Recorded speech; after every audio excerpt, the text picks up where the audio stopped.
In today's Razorback Daily, ESPN's Kyle Peterson is on the show to give us his take on the Diamond Hogs. It's Thursday, May 1st, 2025. I'm Quinn Grovey alongside my man, Matt Zimmerman. You're listening to the Razorback Daily.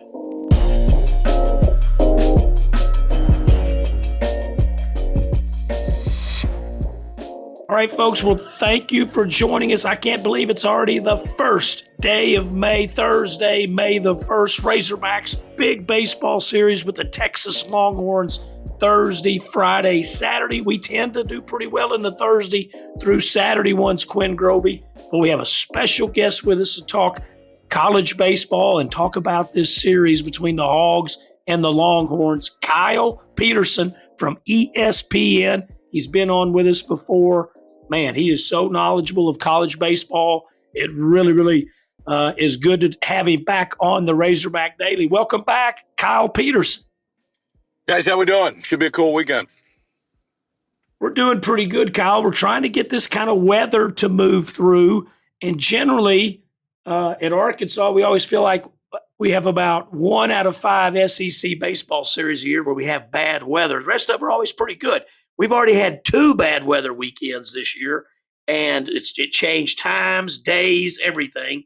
And hopefully we can get through this one with some really good weather, we're hoping, because we had a bad weather day yesterday, a lot of storms. So weather, it'll be interesting, Kyle, to see if that plays any part. And I think that sometimes that can change things in a series, just the weather. Yeah, it can. I mean, obviously, it's one of those things that if you're going to get weather, I'd rather get weather at home. It's a lot more comfortable to hang out in your own clubhouse than the other dugout. So from that standpoint, if it's going to hit, you'd rather be at home. But I'd be just fine if it rolls out of there 2 hours before game time. Hey, Kyle, looking at this Arkansas baseball team, man, we hadn't got a chance to talk to you. This is our first time this year, so we're thankful that you're on with us. But you know, we've been number 1, we've been number 5, we've lost a couple of series in a row, and I mean, there's a lot going on with this baseball team, but it's still a dynamic, explosive team. Yeah, I mean, I think it's one of the best 3 or 4 teams in the country, regardless of what rankings say right now. The reality of this league is you, unless you're a unicorn, and I guess right now Texas kind of is, you're going to get clipped. It's just the way it works. As long as you don't get swept and you sweep a few, then you look up at the end of the year and you're probably going to be playing at home. And I have a feeling it's probably going to be the case for the Hogs again. I really like them. I know it hadn't necessarily been the 3 weeks they were looking for coming into this, but I have a feeling that we're still going to be talking about them mid-June in Omaha by the time we get to the end of the year. Yeah, we sure hope so. And it's interesting, Kyle, because all these years that we've just rolled through the league or won the conference or been right there at the top, and we get so excited and our fans are just going nuts about it. And then we can't, last 2 years we've lost in regionals at home. Last year we lost a game to SEMO in the NCAA tournament, and it kind of really was tough for us at Arkansas. But this year our fans are hoping that maybe losing these 3 series in a row, maybe it'll be the opposite effect and that we'll get hot. And in baseball, you get hot at the right time. We've seen it with Mississippi State. We saw it with Ole Miss. You get hot at the right time, you can go win the whole thing. Yeah, everybody's disappointed because you're spoiled. We are spoiled. Because you've been too good for a long time. I've been doing this 20 some years now, and most of it's been in this league. And I just don't get too wrapped up in a couple weeks. I think it's more the sample set and then ultimately who you're putting on the field. And, I think just about anybody would take their offense. I think just about anybody would take their pitching staff, and they've defended at a pretty darn good level. So put all those things together, and I could just tell you from a matchup standpoint, like nobody's going, hey, we're excited we get Arkansas this weekend. They're just not. I mean, I think Dave's got an incredibly complete team. And again, I think it's one of the top 3 or 4 teams in the country.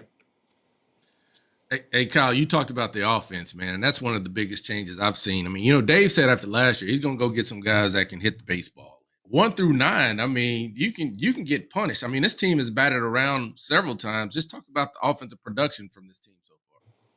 Well, it's depth, and then it's just become a strength, right? I mean, I think it was normal to think that Vahiva would make some jump this year. He's become one of the best shortstops in the country.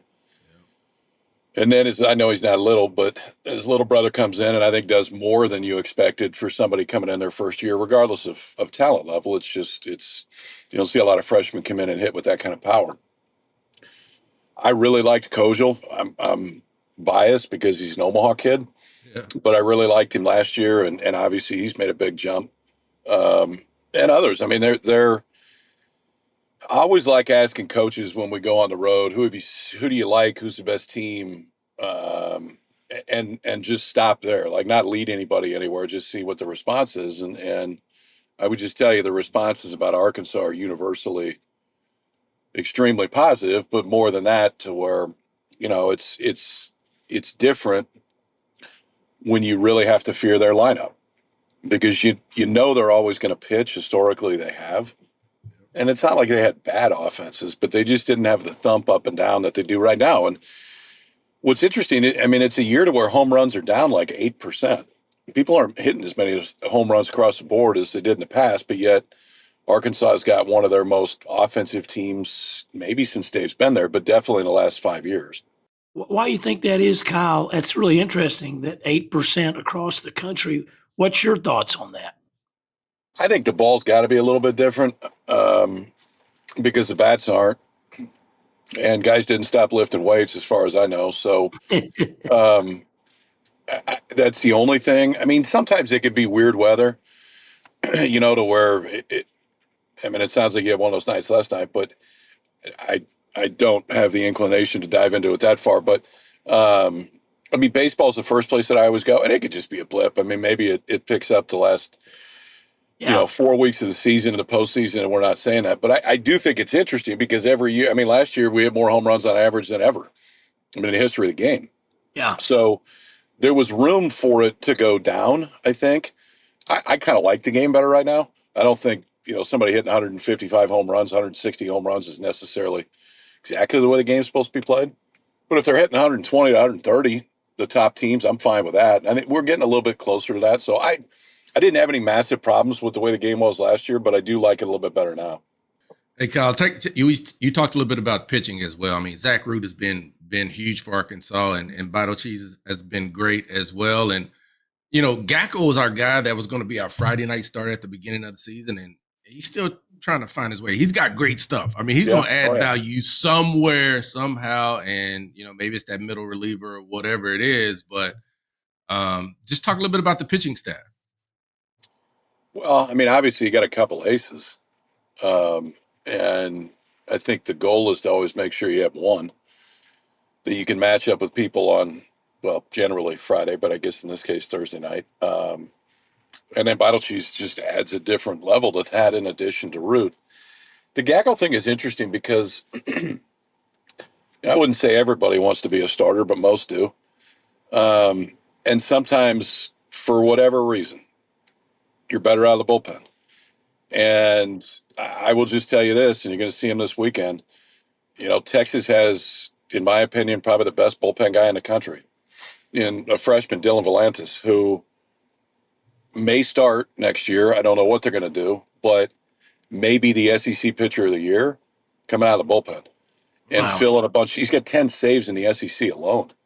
gosh, And they're not all three out saves. So that flexibility, not just for a kid, but ultimately for a coaching staff and for a pitching staff, I would contend that there may be more value to him being in the bullpen and being that swing guy and coming in and maximizing that stuff for a shorter period of time. But, you know, Dave and his guys know his staff a hell of a lot better than I do.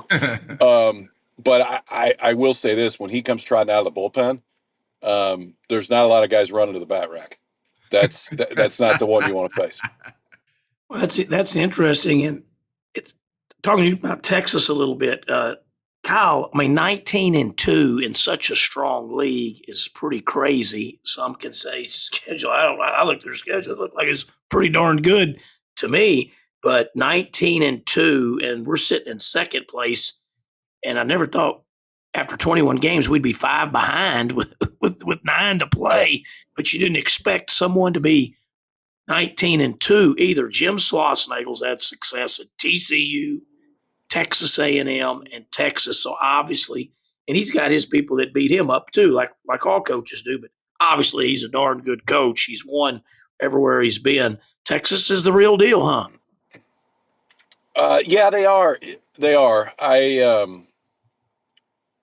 mean, I got to be honest with you. I'm not entirely sure how it's all happening. Yeah. I think they're really good. So I don't want to dismiss what's happened, because you can't dismiss starting 19-2 in the league. It Yeah. ties the best start in the history of the Southeastern Conference. But there's not a huge amount of wow factor offensively. They're good up and down the lineup. They're solid. I mean, we were laughing the other day. I think they have 3 or 4 sack bunts the whole year. Wow. But yet it's not a team that hits a boatload of home runs. They hit a lot of doubles. If it's a Schloss team, they're always going to be good on the base pass. And it's not like, to me, good on the base pass does not immediately mean stolen bases. It's the ability to go first to third. It's reading the dirt ball when it is and taking the extra base. If you play for them, you're always going to be that, and they are going to make you throw strikes. Every offense that he has ever had is incredibly patient, and it's guys that weren't incredibly patient before he got there. And so they did it in the fall. There was 2 kids in particular, Ethan Mendoza, one of them, that he made take a strike every single at bat the entire fall. And now he sees, on average, about as many pitches as anybody in Division I baseball. And last year it was totally the opposite. So it's a patient offense. They're going to force you to throw strikes. If you do, then you can take them out of their game a little bit. They've defended at a really high clip in SEC, and they can really pitch. Now they lost their ace, and that will affect them. But the 3 guys that they rolled out last weekend have the ability to beat anybody, and obviously they did. So I think it's incredible. We were talking this weekend. It reminds me of the Arkansas team, maybe in 21. Yeah. I think there's a lot of similarities between those, to where you look at Texas and you're like, hold on. I mean, listen, they got 19 wins in the league. They have 11 saves. So it just shows you how close the games have been. But they've been winning those games. And there is, I think there's a baseball luck component to it sometimes, but there is an ability to win close games and be comfortable in those situations, and they are. Yeah, and win 3 one-run games at home against A&M. That's pretty impressive to finish those games out. Yeah, I mean, and listen, they used Volantis the first 2 days, and they took his spikes away game 3, and they figured out a way to piece it together all the way through it. And they've got some guys, Andre Duplantier, his first year at Texas was 2020. He's been around. Yeah. And they needed him on Sunday. They gave him the Yeah. ball in the 2nd, and they took the ball away in the 7th. And you look up, and they got a real chance, and then they get a few hits at the end, and they can hold on. So the interesting thing with Texas is it's not with, like 10 transfers. It's mostly guys that were there last year. In fact, almost exclusively Wow. guys that were there last year that had a fine year. They got knocked out of the regional when they went to A&M, but still, it's the same dudes. Couple different arms. That's where it definitely helped them. But offensively, it's a very similar lineup than we saw last year from Texas. They've just made a jump. Fish City Grill is your neighborhood seafood joint. The friendly folks at Fish City Grill, ready to satisfy any of your cravings. Fish and chips, freshly shucked oysters, catfish, gumbo, to those signature fish tacos. Whether you're dining in or ordering to go, make the locally owned Fish City Grill your home for all things seafood. At Arvest Bank, we've got loans and we've got lines of credit for almost anything. Need to improve your home, consolidate debt, or maybe purchase a new vehicle? Well, then apply online today. Arvest.com/loans. Arvest.com/loan. Great bank, great people, great locations, equal housing lender. All loans are subject to credit approval. What are you waiting for? Make sure you check out Theo's in Fayetteville and in Rogers soon.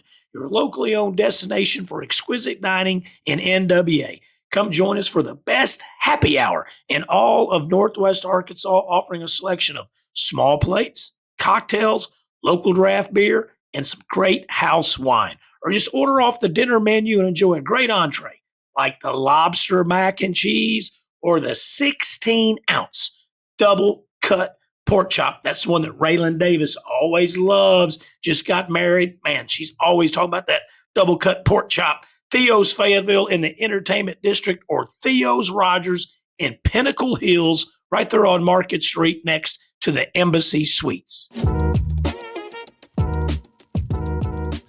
Hey, Kyle, when you look at the SEC, we know that's one of the best conferences in baseball out there. But how many of those teams, and I could ask you about the SEC tournament, I think everybody's thinking about Omaha. How many of those SEC teams do you think will end up in Omaha? I think it's 3 to 5, somewhere in there. I mean,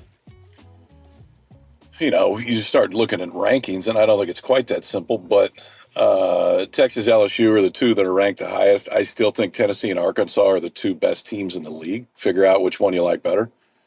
But Texas and LSU are right there with them, and the numbers will say, you should probably say they are right now. So I would say take those 4 to start. I think Florida's going to be a handful at the end of the year. They still got to win some games, make sure they get in, but I think it's going to be a similar situation to what it was last year. I think nobody is going to want to see A&M because they're going to be as healthy as they've been. They still won't have Grohovac, but that offense can be scary. The pitching's old in a good way. And, they showed last year, you get them in the postseason, that they know how to win. And I'm sure I'm missing a couple that that have a real chance to make a run. But those would be, I would say, the 4 kind of the immediately you look at and say, between Texas, LSU, Arkansas, Tennessee, I think those are probably the 4 strongest. But I also think you got another 4 that you could look at and make a real argument for. If they get the right draw and they get hot, nobody's going to want to see them. Mm-hmm. Hey, Kyle, used to be they talk about SEC teams needed 14 wins or 15 wins and all the people's opinions on it. Is that number going to get lower because of the strength? Because obviously it's going to be hard for a Florida, even A&M with the bad starts, to get to those wins. But they probably deserve to be in the big dance, as good as teams as they are.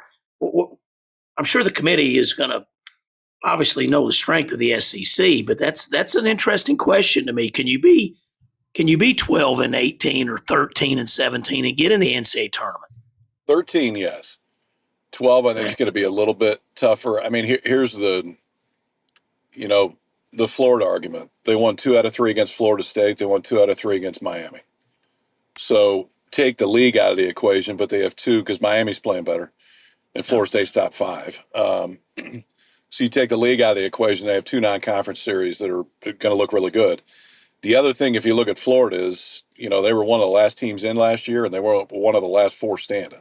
Yeah. So to me, that's a really good indicator that if they get in, they could be a menace. And then it's just eye test. Like if you go eye test and you watch Florida and you watch A&M and you walk away and tell me those aren't NCAA tournament teams that potentially can make a run to Omaha, yeah, you don't know this game very well. Yeah. Because, I mean, A&M's got big leaguers up and down their offensive lineup. Florida may not be quite as deep offensively, but they're good, but their arms are probably a tick better. And there's just pedigree there to where you know that while Florida started 1-11 in the league, like that doesn't happen. A&M was 1-9. So Yeah. if they do get to 13, well, guess what? The back half of the year was pretty good because it had to be to get to that point. Right. And there's still work for both of them to get there, but those are the 2 outliers that you're not going to see in the top half of the standings right now that I would not want to play. Yeah. Hey, Kyle, looking nationally outside the SEC, but who are some of the teams that Razorback fans should be keeping their eye on as we head down the stretch in college baseball? I really like Florida State. It's 2 true aces on the weekend with some guys that have been there a couple of years. They brought a few in, but most of the guys they brought in were last year that have been there. Alex Lodi's may be the player of the year by the time we get to the end of the year. Mm. I really like Oregon right now. Oregon beat Oregon State four out of 4 times this year. They beat them again Tuesday night. And they're going to host, I think. They should host. So I would throw Oregon into the mix. I think TCU is an interesting study right now. Kirk's really got them going. Trying to think around the rest. I've seen Clemson. Clemson's good. They're very good. I don't know if they're quite as deep as some of these others that we're mentioning right now. NC State's been on a heater. They just swept Clemson. I also saw NC State the second week of the year, and there's no chance that I thought NC State. I mean, Elliott Avent, their head coach, he didn't think they were what they've been. Yeah. And so I think that makes you a little more dangerous as the year goes on. I still really liked Oregon State. I know the numbers against Oregon haven't been great, but they've had to piece together a weird schedule the whole year. They may have to travel now because you get beat 4 times by Oregon. It's not going to look great to a committee. Yeah. And now watch Irvine. Irvine's a West Coast team that has some Omaha pedigree. Ben Orloff, their head coach, played in Omaha. They're beating everybody on the West Coast. They're going to run away with the league. They should play at home. So Irvine's a team that I think should not be a surprise to anybody if they're one of the last 8 standing when we get to Omaha. Wow. Hey, Kyle, you talked a little bit about Aloy and our shortstop, but man, he took that step, as you said. You knew he was going to do that, but when I watch him, he's so confident right now, whether it's on defense, running the team, or obviously when he goes to the plate, you think he's going to hit a double or a home run every time. He's stayed hot from February now to the end of April.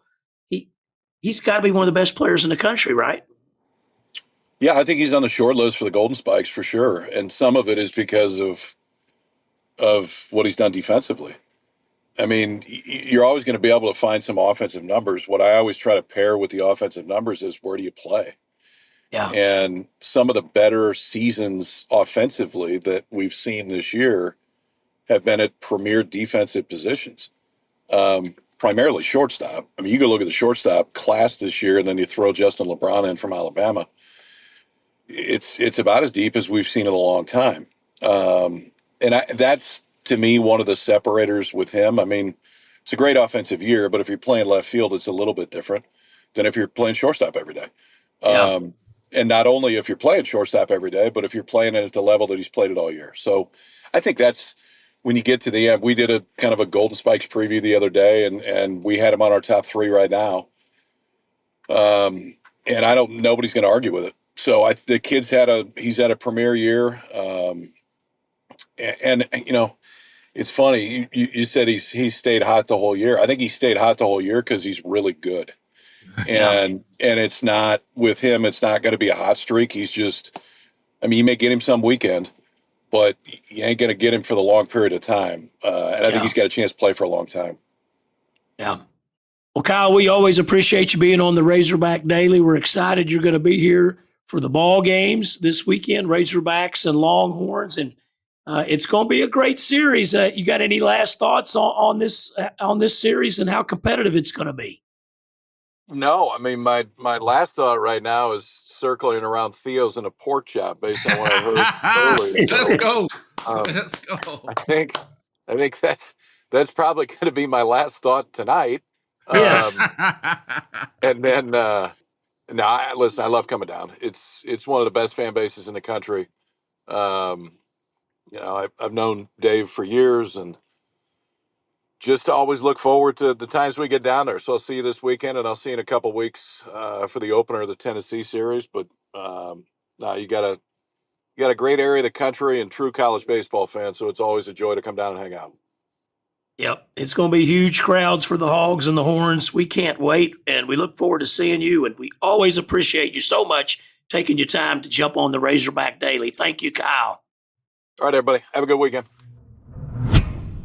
Well, all right, Zanteras, we get ready to wrap up this edition of the Razorback Daily. Kyle Peterson from ESPN, one of the best, man. I mean, the guy's so knowledgeable, and when he's coming to town, it's a big, big series. Yeah, because he's the big guy for college baseball at ESPN, and so it's good to have Kyle on the show breaking down the Hogs. Yeah, and he's an expert. He watches all these games. He goes around. He broadcasts games. He was a great player. He was a big leaguer. He knows he was a great college player. So you trust what he says. I always like to try to pick little nuggets out of the things that he says. And Quinn, one thing that stood out to me was when he slid in there, he said that he thought the two best teams in the league were Arkansas and Tennessee. And now he bragged a lot on Texas, 19-2. It's incredible season they've had. But, to me, how I took that, he didn't say a negative word about Texas or LSU, but he thought they were kind of maybe just right there behind Arkansas and Tennessee. I thought that was really, really interesting. And I think that's great for us because, again, we feel pretty strong about what he says. And then he bragged on the two teams that really are fighting to even get in, which is Florida and Texas A&M, two teams that won 2 out of 3 against the Hogs. So some good stuff from Kyle. And he even said it when you asked him about the College World Series, and he said 3 to 5 SEC teams. We've had 4 recently. We've had 4 a couple different years in a row. But to have 5 would be incredible, and it might happen. Well, I love the fact that he talked about how explosive this offense is and how complete this team is for Dave. And so this team it feels like it's built different, and hopefully they'll be able to achieve those results that everybody's looking for. Well, all right, Zay and Tara, that's how we'll wrap up this edition of the Razorback Daily, a Sporting Story production. I'm Quinn Grovey alongside my man, Matt Zimmerman, and we'll talk tomorrow.